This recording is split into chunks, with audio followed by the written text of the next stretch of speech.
The level of preparation allows you to go off script, right? So if you're going to be doing the pitching and catching, it's not possible if you're having to like sort of process what they're doing in real time. You have to walk in with just that wealth of knowledge. And it's not just people. You use it to great effect with people. That's very, very clear.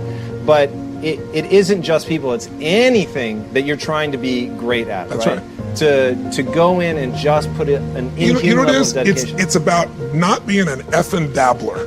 I can't stand it. We live in a culture where most people are dabblers today because today, if you ask me, what does it take to be happy, and give it you one word: progress. Progress equals happiness. When you're making progress in your body, even if you're not there yet, you feel good. You achieve your goal and you just sit around, you're not happy. We got to grow. We got to make progress. It's easy to make progress in the beginning of something. In the beginning of a relationship, who doesn't have a good time, right? In the beginning of starting a business, if you love what you're doing, of course you're gonna have a great time. In the beginning, anything, it's easy. A job, it's fun in the beginning. It's novelty, it's new. Mastery is when you've worked, in the beginning, learning a sport. How fast do you learn tennis? I mean, just like zooms up here. You didn't know anything. You thought love, was an emotion. You find out it's a score, You go like this, but then you hit this plateau. And most people hit that plateau, they go, wrong job. Wrong relationship, wrong business, because it's not instantly fulfilling them. But the people that go, I'm gonna fight through and go deep. I'm gonna find a way to break through. I'm gonna find a way to learn and know more about this any human alive so that I can help as many human beings as possible. And it won't be bullshit, it's because I've lived it. There is a power in mastery.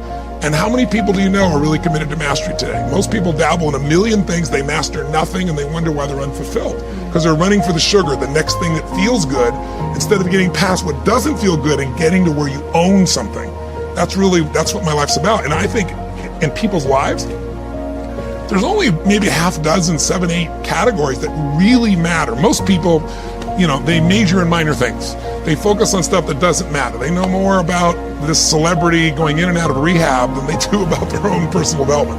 But I look at and say, if you look at your body, where you're starting, without that, everything else is out the door. You don't want to be richest man in the graveyard. That's not going to do it. If there is energy, if there's vitality, if there's strength, it's going to show up in your relationship. It's going to show up in your business, it's going to show up in your life. That's an area you got to master. You can't dabble. It's too important. Emotions are everything. I mean, you got a ton of money, you got everybody loves you, and your primary emotions are pissed off and frustrated, then your life's pissed off and frustrated. It doesn't matter if you got $1 billion or 1 million people loving you. Your life is not great. Relationships. Intimate relationships especially. It's where the most juice in life comes from. It's where the most pain comes from most people. It's worth mastering instead of dabbling. Really looking at what are you going to do with your time and mastering your time. Instead of having a checklist, you cross it all off. You can mistake movement for achievement. I want to squeeze out of that time what matters, that creates value for me and for everyone I care about and love. What about your career or your business and the mastery of that instead of dabbling? Most businesses are dabblers. That's why they don't make it. 96%, any 10-year period of time, 4% make it. That doesn't even mean they're profitable. And it does not mean they're enjoying themselves, all right? Or they're getting anybody else to feel good. Really mastering money so that it's not a question in your life. You can do and be and give and share as much as you want. You're not stressed about it. You live in a place of abundance. And then spiritually, really, I think, I don't tell people what to believe spiritually, but I believe that ultimately, whatever you believe, you got to live it. And it should lead to growing and giving. If you're growing, you feel alive. If you're giving, you feel 10 times more alive. And I think if someone can celebrate and give, then that's spiritual state. So to me, those are the areas I look at mastering. Business for sure, but it's the areas of life that matter most. And most of where we spend our time doesn't make people feel fulfilled. That's why the average person is not fit and healthy. The average person is not in a relationship where they have tremendous passion. I'm not a dummy. I'm not a positive thinker. I know the truth. The average person is not successful in business. The average person is not earning what they want to earn. But you know what? Very few people have those things, but a few do. A few are happy, fulfilled, spiritually alive, financially strong. Their business is growing. They have passionate love affairs. And I'm obsessed with finding the few who do and find out what they do different and teaching to everybody. Learning it for myself and teaching everybody else. Write down the goals that you want to achieve. Write them down. Put them on a 3x5 card, and I want you to use a King James Version Bible and Matthew 7:7. Ask and it shall be given. Seek and ye shall find. Knock and it shall be opened unto you. I want you to write that on one side of the card. On the flip side of the card, I want you to write down one major goal that you want to achieve.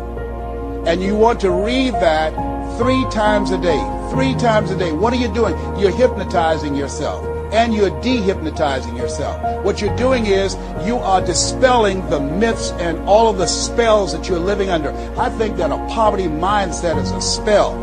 I think that people go so far, and because they're mesmerized by life, they unconsciously stop. And you have to break that spell by constant attention. So on one side you read your goal, that one major goal, 3 times a day. Then the flip side, you flip that scripture over. Ask and it shall be given. Seek and ye shall find. Knock and it shall be given unto you. As you read that every day, 3 times a day, I can tell you, amazing things, breakthroughs will happen for you. Now, we're going to take a break right now, and I want you to take the time to think about this one thing. What is it that you're going to do differently? Because in order to do something you've never done, you've got to become someone you've never been. You've got to be willing to give up who you've been to give birth to who you can become. I want you to take the time and write down one radical change that you're going to make about you, and you know if you do that, your life will never be the same again. Because results is the name of the game. There's no purpose in learning just for learning's sake. Wisdom and faith, as powerful as those components are, serve no useful purpose unless they are deposited. So make a note of the word, deposited. Wisdom and faith deposited into activity. Wisdom and faith put to work now produces a hotel, produces a salt vaccine, produces a city, produces an institution of learning, produces a career, produces a relationship, right? Ideas and faith, believing that it's possible, that ideas can work miracles, now put to work. The problem is not lack of information. The problem is simply we don't do the information that's been handed to us. Simple stuff. An apple a day keeps the doctor away. Anybody can do it. But what's easy to do is easy not to do. Or the guy messed up the saying. Guy says a Hershey bar a day. You say, no, you've been watching too much television. It's not Hershey bar, it's what? Apple. And if you lack the refined intelligence, and you go for the Hershey bar instead of the apple, then you've got to put up with your own poor health. It's nobody's fault but your own.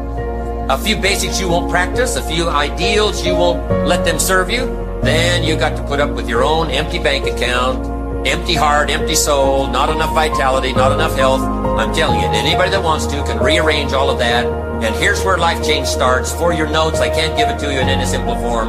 Here it is. It starts with an apple. Where else would you start if you wanted to improve